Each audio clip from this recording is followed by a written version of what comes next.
Welcome to Habits and Humor, where you come to make serious progress without taking life too seriously. This podcast shows how we can create powerful daily habits and enjoy life at the same time. I'm Susie B, and this is Habits and Humor. Come to laugh, stay to learn, choose to live. Welcome. This is Habits and Humor. I'm Susie B, and you're here to learn some quick tips and simple hacks to help you improve your health and habits. So today I've brought on a phenomenal guest that can help us to heal the past. If we are healed from the trauma or difficult times that we have had, then it keeps us from holding ourselves back and we're able to progress and move forward. Welcome to the show, Lisa. We're so glad that you're here. Susie, thank you for having me. I am so delighted to be here today with you and everyone who's a part of this. Beautiful. So happy that you're here, Lisa. So Lisa Tahir is a licensed clinical social worker. She also runs a therapy business in both New Orleans and Los Angeles, correct? Yes. Yes. And then she does a whole bunch of other things. So Lisa, why don't you just give us a little introduction to you? And then let's jump right into the healing aspect of all of this. What can we do to heal what we need? How do we even know what we need to heal from? And then what can we do to do that? Absolutely. I love helping people live a happier life. Susie, I've been a therapist for over 20 years. I'm a licensed clinical social worker in Louisiana and California. And it's definitely my passion to help you understand yourself better through knowing your patterns. And when I say patterns, I mean patterns of thought that each day we get up and we tend to think the same type of thoughts as the day before. And as a result, our life has a predictable pattern. And I see us like a mini solar system. We habituate and orbit the same people, places, and things each day and call it our routine. And hopefully, for the most part, you're really liking your orbit and your routine and the other planets, meaning the people and situations that orbit you. And that's where the Chiron effect came from. The title of my book, Chiron, is a minor planet and comet. In astronomy, it has both designations, which is very unique. It's not That is typical. Yeah. And this heavenly body orbits in our solar system between the planets of Saturn and Uranus. Just for you to know, there is a heavenly body called Chiron out there. And in your astrological birth chart, which you probably know your sun sign, which for me is Gemini, what would be your sun sign? I'm a Virgo. You're a Virgo. Okay. You like routine, organization. Those are You kind bet. of your Why do you think I'm a habits wheelhouses. coach? Yeah, health. Health is really important to you as a Virgo as well, typically. And so most of us know our sun signs. Chiron, I didn't know what my Chiron placement was. I didn't even know there was such a thing in my birth chart until it was probably now about 8 years ago. I was wondering how to help my clients, people that I work with who are really successful, really doing well in life, yet still experience depression and anxiety. And for myself as well, being a therapist and having been in therapy for numerous years, why was I still feeling anxiety and depression? And I wondered what I had missed in this whole healing narrative. And in meditation, I was asking that to the universe, to God, to source, like, what is it? What's missing? And I heard the word Chiron, like as a little whisper in the back of my mind. And all that I remembered about Chiron is some grad school teachings on Carl Jung, who wrote about archetypes. And Chiron is the wounded healer archetype. And I didn't feel like that was very significant, to be honest. And over time, like any of you listening or watching, when there's information that wants to come to you, it starts popping up everywhere, right? Like you start hearing it on the radio or people are conversing about it. And it's kind of weird. Like when the universe wants your attention, it'll start kind of shaking the tree for you to get it. And for me, I started to hear this Chiron, Chiron, Chiron, just more and more until I finally sat down. I'm like, okay. And I know enough about personal transformation that when something keeps coming up in my mind, to pause. It's significant. Yeah, and take some time to research it. So that's how I started learning about Chiron in astrology being in one of 12 signs, like you're a Virgo, there's Chiron in Virgo, there's Chiron in Gemini, Chiron in the sign of Cancer, in Libra, and it points to something really different than your sun sign. It points to the area where we repeat unhealthy patterns that keep us feeling not good enough about ourselves. Really Yeah, and I thought that interesting. was remarkable. And may I use yours just to give a real Yes, example? please do. Please do. So, yeah, when I looked at your time of birth and your place of birth, it generated Chiron is in the sign of Gemini in your first house of personal identity, which means this is really about your self esteem, your self concept, how you value yourself. And it spoke to this core wounding on a spectrum. It's on a spectrum. For some people, this is a deep wounding when you've experienced traumas like sexual abuse and violence and physical abuse. It's really a deep wounding within yourself that's been hard to make sense of. And for others, it's on a spectrum of like vulnerability. This is more of an ouch place. It's more of a, an ouch than a, oh, like deep, painful place. And so for you, Susie, it points to this vulnerability in empathetic attunement to yourself.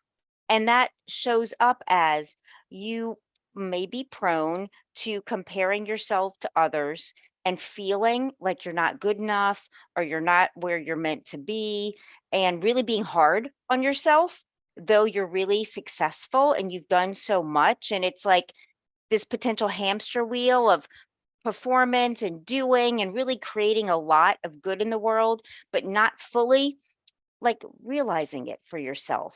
And it could I cause you feel to like feel you're like negative reading my feelings. journals. Okay, yeah. Like, are So you in my head, Lisa? This is is that totally true. You guys, is that absolute accurate? truth. We didn't discuss this prior. We No, didn't we have didn't at any. all. No, this is legit.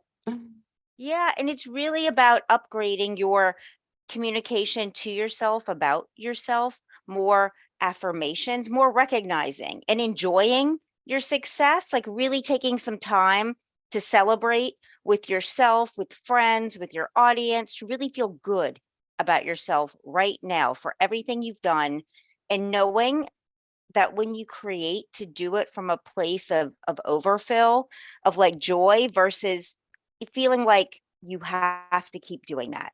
Is that resonating as well? Totally, totally. Yes. So I have used affirmations for many years, and it started with all of this. Well, not all of it, but a lot of this mental process for me started with postpartum depression.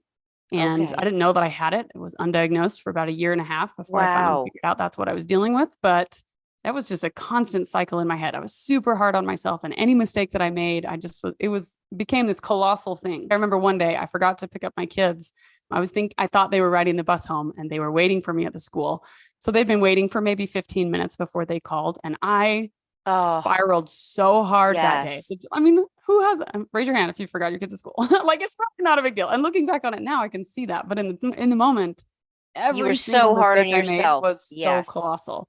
But like you're saying with this whole spectrum thing, this I think is really applicable to anybody, whether you've experienced a traumatic experience like what you were talking about with abuse or something like that, that deeply wounds you, or if it's just the buildup of little things throughout your life. Yes. That's what shows up here. So like the two things that you mentioned were affirmations and celebration, and those are my mantra in life. Like, I do those every single day. And even you specifically said that you don't feel like you're in the right place. That is one of my, you are exactly where you need to be. I say that to myself every Yes. single day. So this works, you That's guys. I love it. But this beautiful. is such a crucial piece to my mental health, is the celebration factor. And so I encourage my clients to do this all the time. I ask them, what are you successful with this week? Share us a win, or, something like this that you can see in the present moment, your successes, and celebrate that. I've studied a lot about the mind and how all of this works with creating patterns of success. And Yes. if you see what you're doing right, then you motivate yourself from within to keep doing right. And then your brain looks for that pattern of, okay, this is where we're succeeding, instead of that hard spiral downward every time you make a mistake and your brain brings up everything you've ever done wrong. That celebration and affirmation, those are huge habits for me for mental health success. So that was a beautiful analysis that you just brought out.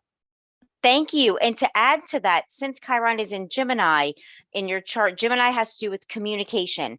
And the fact that you do this show and have a Facebook group and you're putting out so much into the world, you're just right where you're meant to be. And that's what's healed you naturally without knowing per se where Chiron was, that you've been doing this because you felt led to do this. And that Mm, really speaks to how our bodies and minds are wired to heal naturally. And it's just giving ourselves the extra support and tools that we need to do that with some more ease. So you've been on this path before you and I ever met to have this conversation. So that's a way you can also affirm yourself that intuitively you've known what to do. And now it's really about whatever you might take a dip in your mood or emotion to really go back to, hey, I dismiss this negative or critical thought. And that's one of my tips is to say, you're dismissed.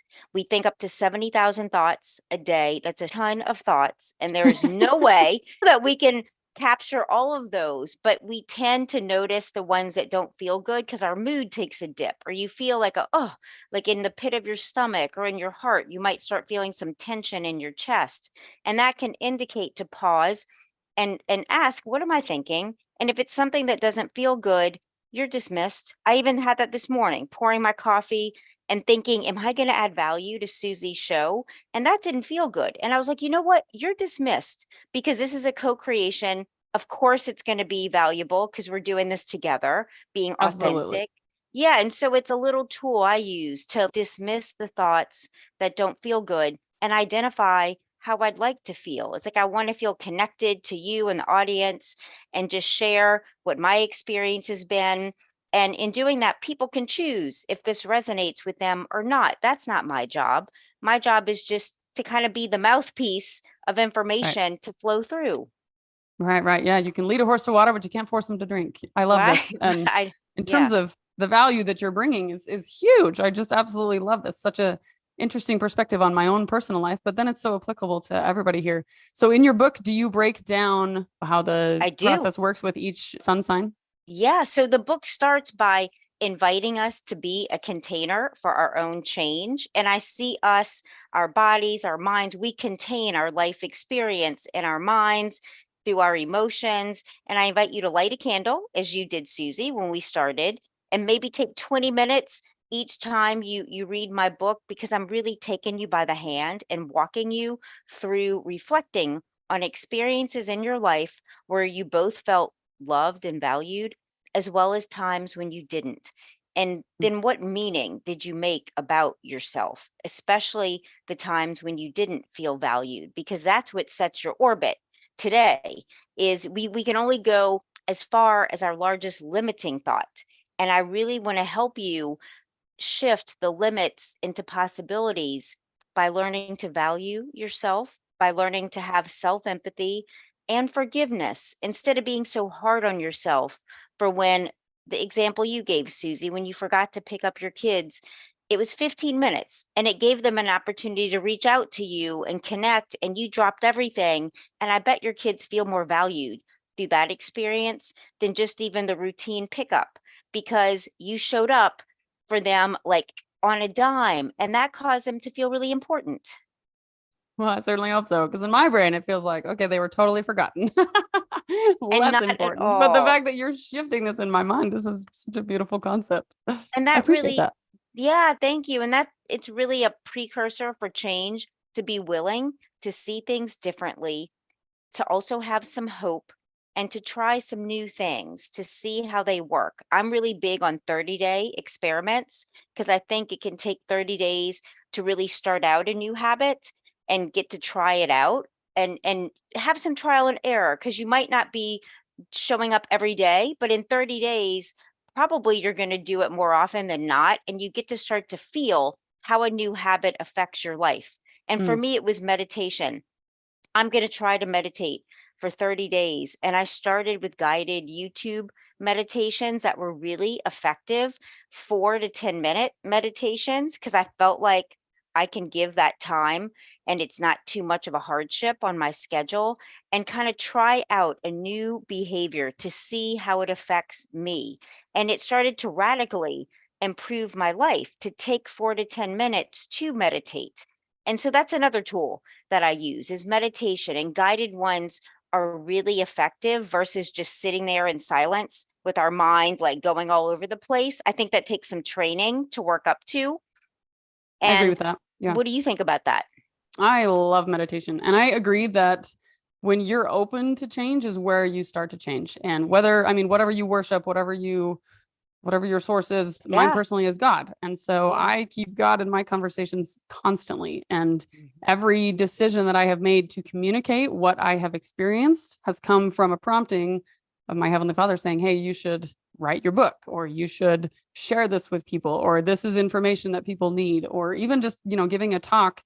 I could be halfway through the deal and then I get a prompting of this is the direction you should go. You should focus here. And Yes. then at the end, someone will come up to me and say, that was exactly what I needed. And I'm like, I didn't have that planned at all. Like, it Yes. doesn't really come from me. But when you're willing to follow that prompting within yourself, whether that comes from God or it comes from your intuition or whatever you believe in, follow that because it will change everything. I like your visual for the solar system where you are a solar system, and whether what your orbit is, if you're enjoying your orbit, if you find Yes. happiness there, then you have been led to the right place, versus if you're feeling that conflict, if you're feeling that struggle of where you're at, listen to where you could shift to, listen to where you could move to. Maybe you need to bring some new people into your life. Maybe you need a fulfillment activity, something that brings you joy that you can do on a consistent basis.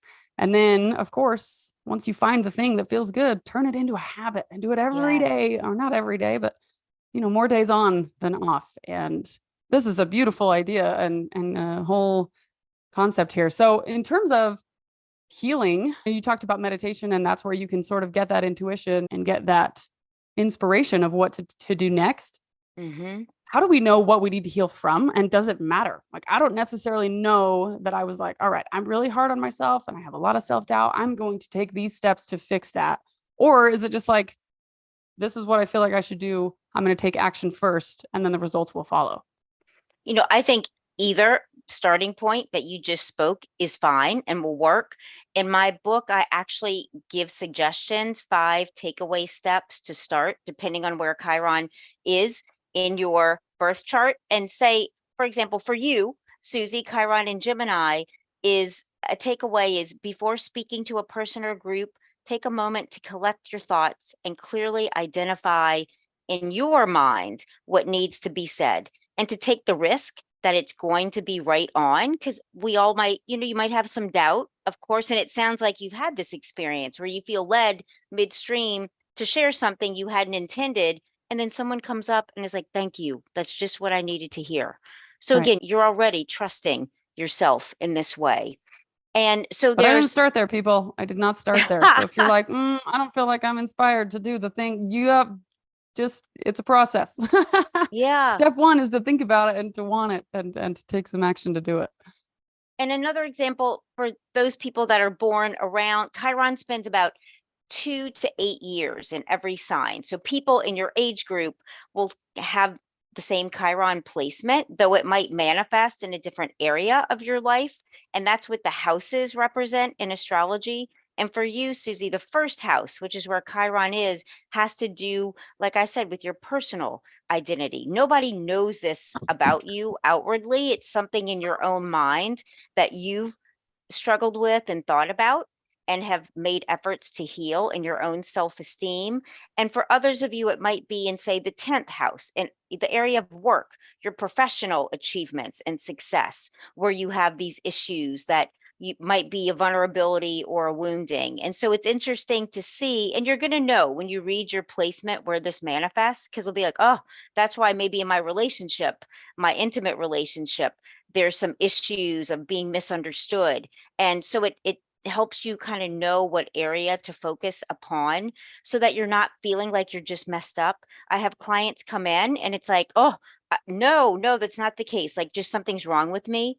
And no, there's not. There's nothing wrong with you. They're just some patterns of thought that have affected the way you feel about yourself and your life. And we can absolutely address those, and you can start feeling better really immediately, to just bring some empathy and compassion. And then again, forgive yourself for where you feel like you've fallen short, or maybe where you actually did, that Your life is going to give you 1,000 more opportunities to try again and practice your new skills and show up. So it's all going to be okay. It's all going to be okay. Can we just stamp that on all of our foreheads? When you guys are in that moment of whatever the thing is, maybe you forgot your kids and you're hard track derailing your own self mental health, or maybe it's a traumatic experience from years ago that still affects you, or maybe it's just a buildup of several things that have happened. Whatever it is, be open to the fact that it's okay to be where you are, and you can move forward by taking small, simple action. And whether you start with addressing the problem or just taking action in the right direction, either of those is a great option. I like that you're giving us, permission in some form Yes. to take either path, whether you want to dive into what could be holding you back or you want to just move forward with simple things. Both of these are the right way. So whatever you personally feel like is the path for you, go for it. Yes. And I'd love to talk to you about the role of humor, because I've been listening to your show and thinking about humor and my experience with humor in my own life. And is that okay to Oh, please. talk about? Yes, Because I'd love to know your absolutely. thoughts on this. I was listening to your show with Lisa, another Lisa, who was Mhm, such an mhm. amazing guest, like a comic, improv. And I noticed for her, humor was her wheelhouse from like day Totally. one, it seemed, in childhood. And it made me reflect on why has humor sometimes been hard for me.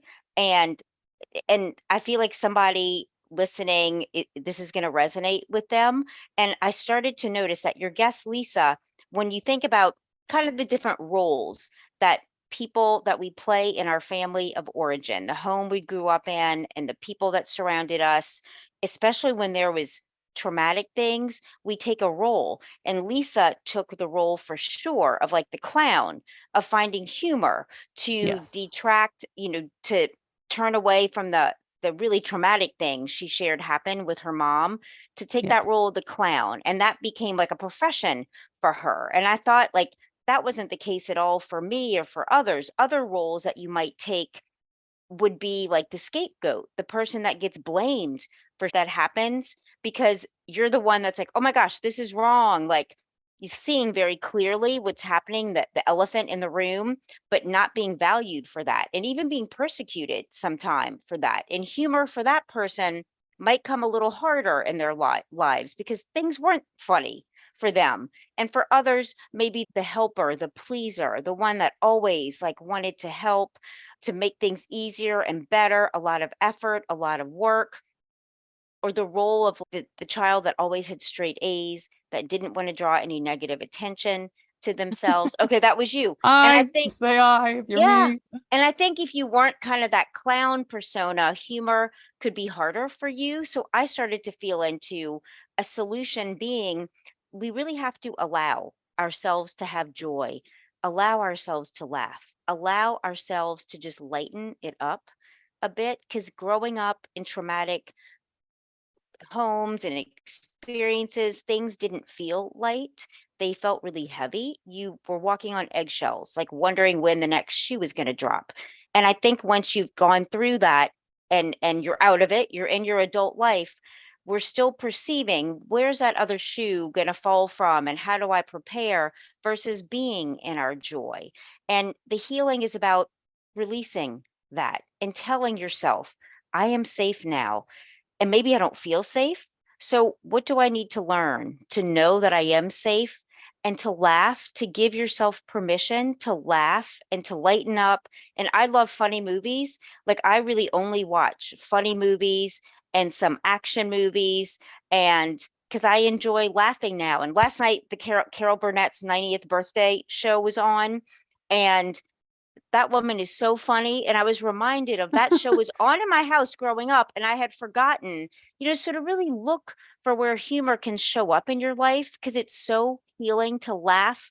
It generates positive, like serotonin and dopamine in your brain. And I think we really need to allow more of that. And I wonder what you think, Susie. Totally. Yes, absolutely. One of the things that I talk about, one of my talks is called Embracing Embarrassing. And it's just shifting yourself from, there's two ways that you can handle an embarrassing moment. One is that you want to disappear and die because you're so embarrassed and you want to shrink down and be small. And the other is that you laugh. And the way that Yeah. you laugh is just to laugh at yourself. And when you laugh at yourself, you give your permission for the people around you to connect in that moment. It's no longer people laughing at you, it's people laughing with you. But that's a Yes. conscious decision. And whether it's something embarrassing that you've done or something just awkward that happened that you were there, there's such a colossal shift in the way that you perceive and respond to the situation. Earlier, when you talked about Virgos in particular, how we take fast action and we speak, I need to think before I speak. I've worked for a long time with the Stephen Covey concept of the gap, the space between stimulus and response. And humor is one of the best ways to create that gap. So whether you are in your kids are freaking out and you want to yell back or you want to fight back at them, if you can make a joke in that moment, holy moly, the tension of the situation is going to be so much better. Or your kids often look to you for when they do something embarrassing, how to respond, or something hurtful. You know, they fall down, your 2-year-old whacks his head on the wall. He looks at you, and if you say, "Oh, are you okay?" he's going to cry. But if you say, "That was awesome, nice work, buddy," then he'll be fine. And so you get to choose that humor, not necessarily like ha ha ha hearty laugh, but you know, just the lightness of the situation in whatever it is. Maybe at work, I do a lot of conversations around people in awkward situations in corporate places where, you know what, I messed up at work and I can't tell my boss because I'm going to fix it myself before I tell him. And then this drags on for days or weeks and it causes other problems versus if you just own the situation, you embrace the embarrassing and go say, "Hey, you know what? I messed up on this and I need help." Fast solutions can happen. And so it's a much better way to deal with difficult situations by using that lightness, using the humor, embracing the embarrassing, and realizing it's okay. It's okay that you messed up. It's okay that wherever you're at didn't go the way that it should. And you get to decide between that stimulus and response what your mood is. If you want it to be hard and heavy and full of angst, or if you want it to be humorous and light and open to the room around you and connected to the people around you. And that's actually that space you're speaking about. That's where everything happens. I talk about in my book about when we're triggered and that space between stimulus and response, where taking a pause can really help us respond instead of react. Because when we're triggered, a trigger is like an unhealed energetic attachment that can happen anywhere. It's kind of like an invisible landmine in your brain, in your memory, that when someone says something in a tone or does something and we go from 0 to 100 and it seems really odd, it's because we're triggered. And when we learn to pause, be it before you send that text message, before you speak in person, before on the phone, and even it's okay to say, "Hey, like that landed in a weird way with me. Let me take a minute with this." And that can be hard to say because we tend to put pressure on ourselves to say something immediately in the moment, but it's okay to pause and say, "Let me get back to you on this. I'm feeling unnecessarily upset or angry. I'm not sure what that's about." And when we step back, we can see like what that brought up for us. And usually it's something from the past where we were judged, demeaned, criticized, and we're very protective and reactive around that area. And it can help, like you're saying, to just take a pause there. Awesome. I'm going to ask you for some action tips on what we can do here as we wrap up, but I'm going to share with you guys one of my action tips. For a while, especially when my kids were little, you know, when upset things would happen, we had a rug in our room and that would be the timeout rug. But there really was no space between the two of us that were currently having the conflict. And I would just continue to, how shall I say, micromanage the child who's sitting on the rug. "You will stay on that rug." So then when we started sending the kids to their room so they could cool off, we'd say, "You need to go cool off, go sit in your room for a minute." Yeah. And they tear their room apart and they do, you know, whatever they needed to do in their room. But then we'd be able to come back together and have a conversation a few minutes later. Game changer. It was a huge game changer. And that worked really well while our kids were little. But then the kids got big and you can't like just send them out of the room anytime you please. So I started sending myself to my room. Wow. You gave yourself a timeout. Yes. And I have something that I call the burn journal. And I would write things down. I'm a words person. So I'd write it down and then I'd rip it out and I'd burn it. Oh my, you're speaking my language. I have done so much of that and I suggest it to clients. Yes. Super cathartic. Yes. It was It a beautiful way to get the words out. I have a friend that she writes emails and she really wants to push the send button. So she sends it to herself. Me too. Yes, yes. I suggest it to clients 100%. It's so gratifying to send a Totally. text to yourself. And 90% of the time, the text I send to the person is different than the one I sent to myself, and it's better. Oh, for sure. Oh, for sure. Anytime you do something the first time around, especially when you're feeling emotional, it's gonna be aggressive. At least for me, it Right. is. Yeah. So Yeah. some takeaways for us to take this healing into action. We want to know, obviously we can read the Chiron effect and figure out where exactly this Chiron is happening in our lives and what part of us may need healing, what part of us may benefit and what strengths and weaknesses we might have. This can give you some enlightenment. But how do we follow that to intuition of, you know what, I don't feel right in the solar system I'm in. I don't feel right in this place. I need something to change, but I don't know what to change. What's maybe a couple of first steps that we can take to make that progress and to heal from what's holding us back? When that feeling comes up, when that thought comes up that something with you is amiss, I would say you're dismissed out loud and start to feel in what is my deeper need here? And even close your eyes, because usually the deeper need you have is for connection, be it with others, with yourself, with something greater than you, and to just allow yourself to feel that need, even if some tears come up, allow the tears to flow. There are three stress hormones only released through emotional tears. That was discovered in the 80s by a Dr. Fry. And it's the reason why tears are so important to allow, because it's releasing toxins. So to really ask, what's my deeper need here? And ask, how might I give this to myself today? If it's centered around connection, which I think our deep wounds usually are, maybe you can reach out to someone. Maybe you can take yourself to a pretty place, a park, or the beach, or a walk that you enjoy.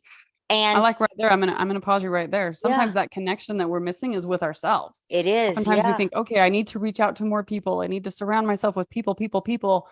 But if you can't handle being in a room alone by yourself, that's where you should start. I had that same issue back 5 years, 6 years ago, and holy coly, sitting in my closet, looking at myself in the mirror, that was tough. And every Yeah. day, every day, every day, every day, till it finally became a place that I wanted to be. I want to be with Yes. myself and I love myself now. And 6 years later, I don't have to do those things as nearly as intense as I did. But, those are habits that I have now that I absolutely depend on. And isn't that liberating to know you can be Totally. with Oh, it's yourself and feel at completely different. peace? Yes, absolutely. Absolutely. Okay, keep going. So we're connecting. Keep going. Yes. So the second tip, and what are you asking me? So I want to make sure I'm answering your question Yeah, just the accurately. takeaways that we can, some Okay, so action you're steps that we can take. dismissed when a Yep. thought Say pops you're up that dismissed. causes you like negative emotion where you're feeling bad about yourself. You're dismissed, and say it out loud to start. Second tip, I think, especially as women, we tend to spread ourselves too thin. So, something that's really helped me to mind my time, which is the second point, is when somebody asks me about doing something, even if I know it's a yes, I was the person that overcommitted and then didn't want to flake, so I pushed myself to do things I said yes to and just felt so depleted. A way to pull yourself out of that pattern is when you're asked to do something, say, hey, let me get back to you on that. And to get home and really assess, looking at your calendar, looking at your week, looking at, does this really serve me? And in that way, you can say, hey, you know what? I'd love to, but not this time. Circle back again, because then you're going to only show up for the things that aren't so depleting, and you're not spreading yourself thin, and you won't feel like you're being a flake canceling at the last minute. So it changes a pattern for you in the deepest sense to really say yes to things authentic. Is that Yeah. helpful? What you need and what you want and what will be better for both you and the situation. Yeah. Sometimes we Yeah. say yes to things that this isn't going to end up well for either of us. So just say, let me get back to you, and take that pause and time. And the third tip you addressed is the self-affirmation. I love saying, I approve of myself. You're doing really well today. Like, to really just stop and pause, put your hand over your heart, and even say, you are the most important person in my universe. What do you need? And really just self attune each day to your own heart. Beautiful. One of the teenage girls that I work with in our church, she says that she does a self check-in. And I'm like, I like that. I I like like that that. concept, self check-in. So I Yeah. love those 3 tips, you guys. When you're needing that progressive movement forward, but you feel a little bit stuck, think whatever the negative thought, you're dismissed. Let it out of your brain. I love that idea. And the second is don't say yes yet. Take a minute before you say yes to things. Decide if it's good for you and for them. And then go ahead and give that affirmation to yourself that right where you are is where you should be. And there's a lot of things that got you to here. And whether you're moving forward or whether you're staying where you are, that's okay. Both options Yes. are right. Yes. And I look forward to having you on my podcast, All Things Therapy, in the next couple months. It's going to be so good.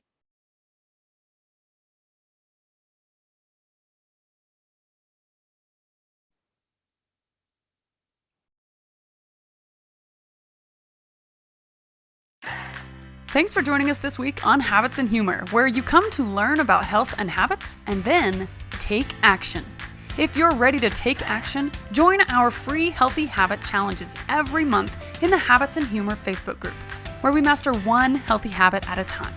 It's fast, it's fun, and it's free. So whether you're feeling overwhelmed, confused, or frustrated by your health, or you just want to feel good about your body and your habits, get in here. Go to group.suziebhabits.com to join or DM me at SuzieBHabits. That's SUZIB Habits. I'm Susie B, and this is Habits and Humor. Come to laugh, stay to learn, choose to live.